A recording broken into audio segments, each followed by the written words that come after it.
காய் ஃப்ரெண்ட்ஸ், நான் தான் உங்கள் ஐஎஸ் ட்ராவல். நாங்கள் எங்கே நிற்கிறோன்னு பார்த்தீங்கன்னா தொண்டமன்னாறு பாலத்துக்கு கீழே தான் நிற்கிறோம். இப்போ இந்த ஆற்றுல வந்து நாங்கள் மேக்னெட்டை போட்டு மேக்னெட்டில் என்னென்ன பொருட்கள் மாட்டுதுன்ட்டு ட்ரை பண்ணி பார்க்க போகிறோம். கீழே பார்த்தீங்கன்னா மேக்னெட் இருக்குது. மேக்னெட்டை உள்ளே போட்டுட்டு ஆற்றுல என்னென்ன சாமான் மாட்டுதுன்ட்டு பார்ப்போம்.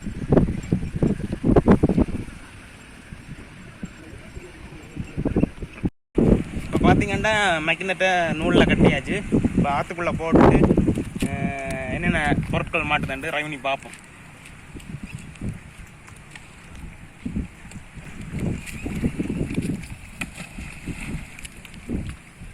இப்போ நம்ம மேக்னெட்டை உள்ளே போட்டாச்சு.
காந்தம் வேகமாக நினைக்கிறேன்.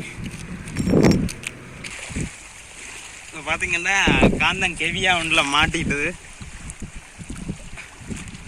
எவ்வளோ போஸ்ட் கொடுத்து இழுத்தாலும் காந்தம் மேலே வருது இல்லை, கெவியாக இருக்குது. நூல் அறந்துருமோன்னு தெரியல. ரைனி பார்ப்போம் என்ன நடக்குதுன்னு.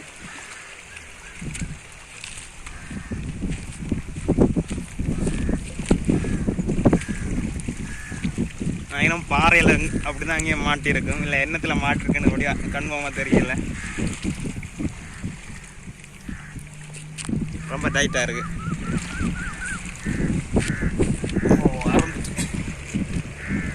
க்ளோஸ்.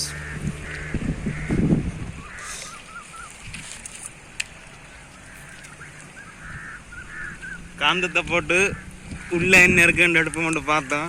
ஆனால் நாமளே கொண்டு வந்து காந்தத்தை உள்ளே போட்ட மாதிரி ஆச்சு. Experiment failure. ஒன்றும் பண்ண இல்லாது. நாங்கள் இப்போ மேலே இருந்து போடுற மாதிரி பிளான் பண்ணி பார்த்துனாங்க. மேலே பாலத்து மேலே கீழே இருந்து போடுற மாதிரி பிளான் பண்ணி பார்த்துனாங்க. ஆனால் அது சரி வரையில்லை. ஏண்டா காந்தம் இதுக்குள்ளே மாட்டி உள்ளே ஸ்டக் ஆகிட்டுது.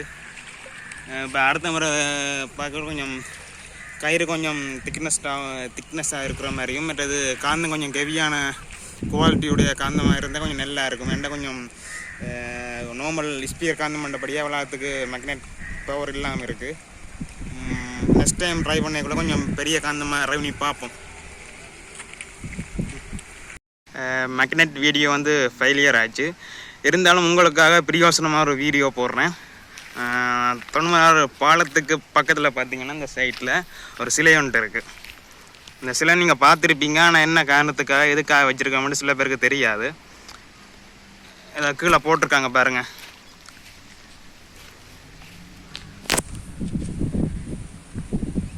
திரு முருகுப்புள்ளை நவரத்னசாமி பாக்கி நீரிணை நீச்சர் வீரர் தொண்டமனாறு. இலங்கைக்கும் இந்தியாவுக்கும் இடையில் உள்ள 34 மைல் நீளமுள்ள பாக்கு நீரிணையை முதலில் 25/3/1954 ஆண்டு வெல்வெட்டித்துறையிலிருந்து கொடிக்கரை, இந்தியா கொடிக்கரைக்கு 27 மணித்தியாலமும் 7 நிமிடங்களில் நீந்தி கடந்து உலக சாதனை படைத்தார். இது வந்து 1954 ஆண்டு நடந்தது. 1954 ஆண்டில் 27 மணித்தியாலமும் 7 நிமிடங்களில் நீந்தி கடந்து உலக சாதனை படைத்துள்ளார். இப்போ அவர்கிட்ட ஞாபகார்த்தமாக தான் இந்த சிலை வைக்கப்பட்டிருக்கு படத்தில். இவருக்கு பார்த்திங்கன்னா பிரித்தானிய சாம்ராஜ்ய பதக்கம் அளித்து கௌரவிக்கப்பட்டது. இப்போ அதை நினைவூட்டும் விதமாக தான் இதில் ஒரு சிலை மாதிரி அவருக்கு வைக்கப்பட்டிருக்கிறது.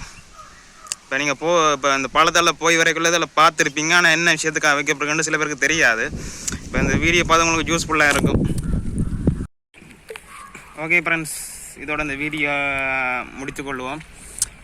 எதிர்பார்க்காத மாதிரி காந்தம் உள்ளே விழுந்தபடியாக வீடியோ கண்டினியூ பண்ணிடலாம் போச்சு. நெக்ஸ்ட் டைம் நல்ல ஒரு வீடியோவில் சந்திக்கும் முறை நான் உங்கள் ஐஎஸ் ட்ராவல். மறக்காமல் சேனலை சப்ஸ்கிரைப் பண்ணி பெல் பட்டனையும் கிளிக் பண்ணி விடுங்க. ஓகே.